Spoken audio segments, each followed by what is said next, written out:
Welcome back, everybody. I'm Trevor Horn of the 2018 BVarsity Coaches Show, brought to you by Motor City Buick GMC. I'm joined by Teddy Feinberg, and we've had three first-year head coaches, and obviously Chad Greider is first-year head coach at East, but he is a former head coach over at West. Who we have now is the longest tenured head coach in Kern County actively right now, Edgar Mares.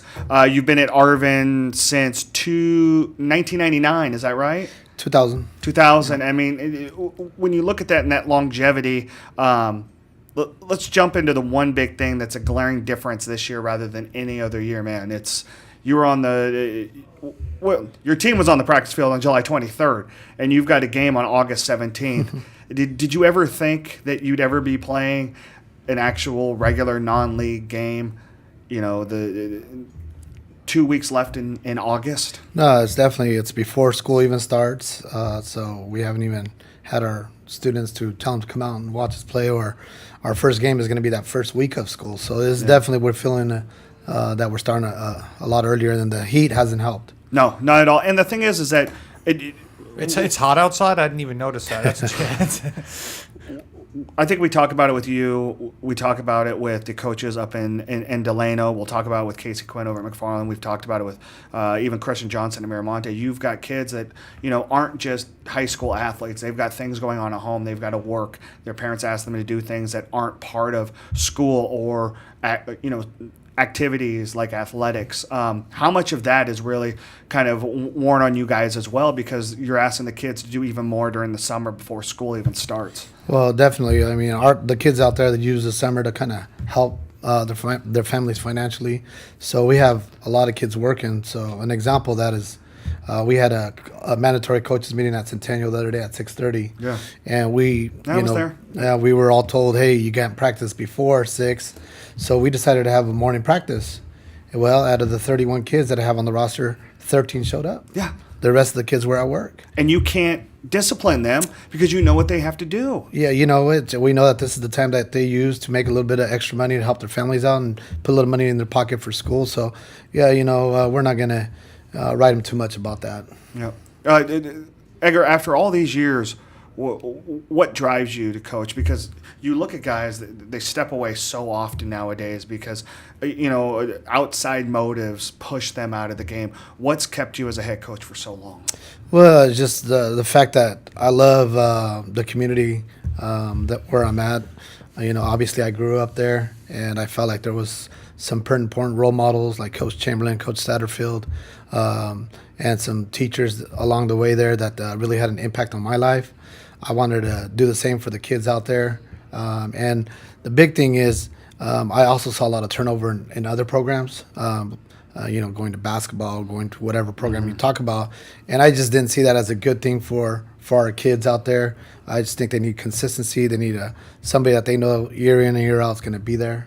And so that's what kind of motivates me and keeps me going. Well, and you gotta love what you do. And you love what you do.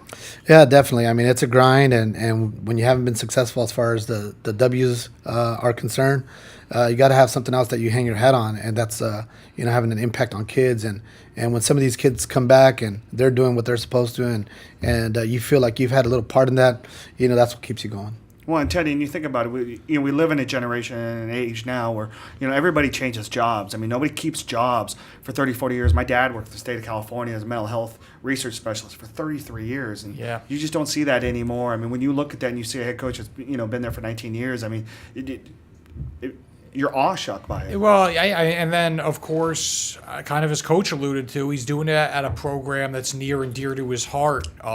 He's certainly respected an awful lot. I mean, I think you still see it occasionally. There was talk of Mike Sosha stepping away. I think he's been there 19 years. So, but that's obviously the pro level. But I think that there's symmetry there. I was wondering, Coach, do you have still vivid recollection? We said Josh Bacher, and he was 24 years old, first-year coach at Golden Valley. Do you still have vivid recollections or memories from your first year when you were the head coach? And maybe what were some of them? What were some lessons you learned when you first got into the field 19 years ago? Well, definitely I took over for someone who had been with the program for 31 years. Oh, wow. Okay. So Coach you Chamberlain. Followed in someone's footsteps with a similar. And so, he was a legend at Arvin High School, and a lot of community members loved him and they knew who he was. And so, I had some big shoes to fill. So that was a little nerve wracking. But the big thing is making sure you have a vision and you can get that across. Put good coaches around you, people that you can trust, because you can't do it yourself, and you have to be able to give a little bit of the power, away to some of your coaches so that they can help out, because it's a lot of work. Now, does the feeling in your stomach this time, 19 years later, is it a different feeling than your first year, leading up to week one, or does that feeling remain the same even today, 19 years later? Well, I think as far as what to expect, what to expect, but as far as the excitement, the nervousness as a competitor before you play any game, and then once you start playing, it goes away. But I still get that before every game, and I guess if you don't get that anymore, it's time to step away. I think so. Yeah. I think so. Yeah. So what excites you about this group this year, Edgar? We've had issues with commitment, and the last 4 or 5 years, I would say. And this year, this group, as far as a nucleus goes, seems a little bit more committed than a few of the groups we've had in the past. And for that single reason alone, I think that's going to pay off. It doesn't hurt when you have a 6'5" offensive tackle that and he also plays on defensive line in Cesar Garcia, right? Yeah, I mean, you can't teach size, and he's definitely has it, and he's a good kid, and he's coachable, and we're just hoping he plays up to his ability. He alluded to Coach Satterley and what he was able to do for the baseball program for so long, and it's funny because I always talk about when you're a young coach and you realize sometimes you got to go out and grab kids and bring them into the football field. He talks about him and Greg Showers always talk about how they used to go around the pickup truck and just pick kids up, throw them in the back of the truck, and get them to practice just so they were there every day. Yeah, no, we definitely continued with that in the summer. There's no buses out there, so we'll swing through Lamont and pick up kids, and we'll swing through Weed Patch, pick up kids, and especially when that kid can be a difference maker. You get him. Yeah, you don't want to say, yeah, you come on and you don't come on. You want to welcome everybody, but for sure, we don't want there to be a reason why a kid can't play if it's just for a ride or whatever it may be. Yeah. You got a big game right out the blocks. You're at home against Highland. It's the team that started the year 8-0 last year. How quickly are you going to know how good your team is before you start playing Foothill and Rosemont and Miramonte before you get in the league slate? I'll tell you what, Highland returns a lot of perimeter players. They're going to be extremely good. I think they're replacing a few people up front, but I still think they're going to be one of the top teams in the area. So it's going to let us know where we stand, as far as a top elite team for sure. And then last thing, the SSL is back to being a non-Bakersfield league for the first time. And has it ever been that way since you've been the head coach? Or we got to go pretty far back before the last time, there wasn't a Liberty or a Garces or, another young new school in town that has been part of that league as they build up their student population. I mean, this is uncharted territory that we haven't seen in a long time. It's been a while, but I think it's good. I think originally when people wanted to bring the SSL together, I think that's what they were envisioning: small, little towns around Bakersfield, one school, one town type programs against each other. And when you have that situation, it really does give every little town an opportunity because athletes and groups come in cycles, and so it gives everybody an opportunity. When they get that good group coming through.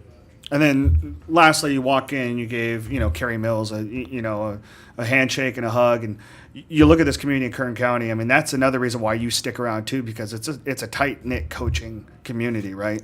Well, I'll tell you what, when you've been around as long as I have, you get to meet a lot of the coaches. And I think coaches are just kind of like football players are, you share something in common.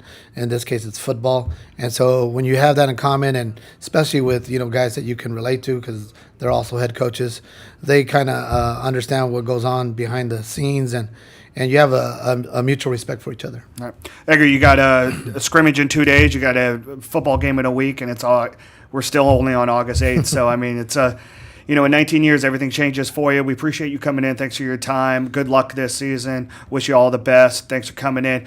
When we come back, Sal's head coach, Kerry Mills, once again, he's got a great football team on his hands, and we're going to talk to him here in just a moment here on the 2018 BVarsity Live Coaches Show, brought to you by Motor City Buick GMC. We'll be right back.